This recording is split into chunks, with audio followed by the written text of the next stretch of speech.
रामायण क्या है? एक रात की बात है। माता कौशल्या जी को सोते में अपने महल की छत पर किसी के चलने की आहट सुनाई दी। नींद खुल गई। पूछा कौन है? मालूम पड़ा श्रुतकीर्ति जी, सबसे छोटी बहू शत्रुघ्न जी की पत्नी। माता कौशल्या जी ने उन्हें नीचे बुलाया। श्रुतकीर्ति जी आईं, चरणों में प्रणाम कर खड़ी रह गईं। माता कौशल्या जी ने पूछा, श्रुति, इतनी रात को अकेली छत पर क्या कर रही हो बेटी?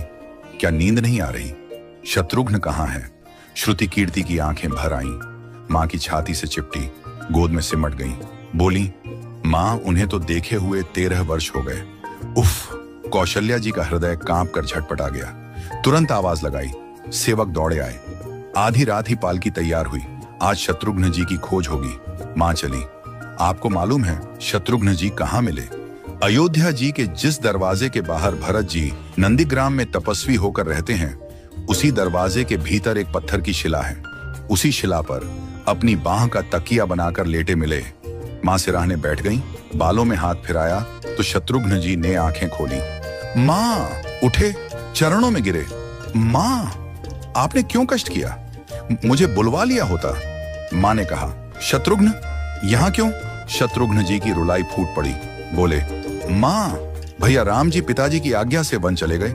भैया लक्ष्मण जी उनके पीछे चले गए। भैया भरत जी भी नंदीग्राम में हैं। क्या ये महल, ये रथ, ये राजसी वस्त्र विधाता ने मेरे ही लिए बनाए हैं? माता कौशल्या जी निरुत्तर रह गईं। देखो क्या है ये राम कथा। ये भोग की नहीं, त्याग की कथा है। यहाँ त्याग की ही प्रतियोगिता चल रही है और सभी प्रथम हैं। कोई पीछे नहीं रहा। चारों भाइयों का प्रेम और त्याग एक दूसरे के प्रति अद्भुत, अभिनव और अलौकिक है। रामायण जीवन जीने की सबसे उत्तम शिक्षा देती है। भगवान राम को 14 वर्ष का वनवास हुआ तो उनकी पत्नी सीता मैया ने भी सहर्ष वनवास स्वीकार कर लिया। परंतु बचपन से ही बड़े भाई की सेवा में रहने वाले लक्ष्मण जी कैसे राम जी से दूर हो जाते? माता सुमित्रा से तो उन्होंने आज्ञा ले ली थी वन जाने की।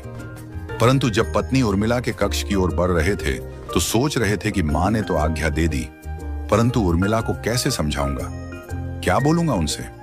यही सोच विचार करके लक्ष्मण जी जैसे ही अपने कक्ष में पहुंचे तो देखा कि उर्मिला जी आरती का थाल लेके खड़ी थी और बोली, आप मेरी चिंता छोड़ प्रभु, श्री राम की सेवा में वन को जाओ।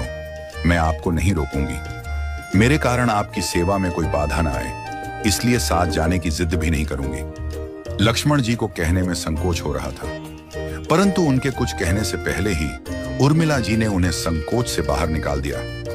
वास्तव में यही पत्नी का धर्म है। पति संकोच में पड़े उससे पहले ही पत्नी उसके मन की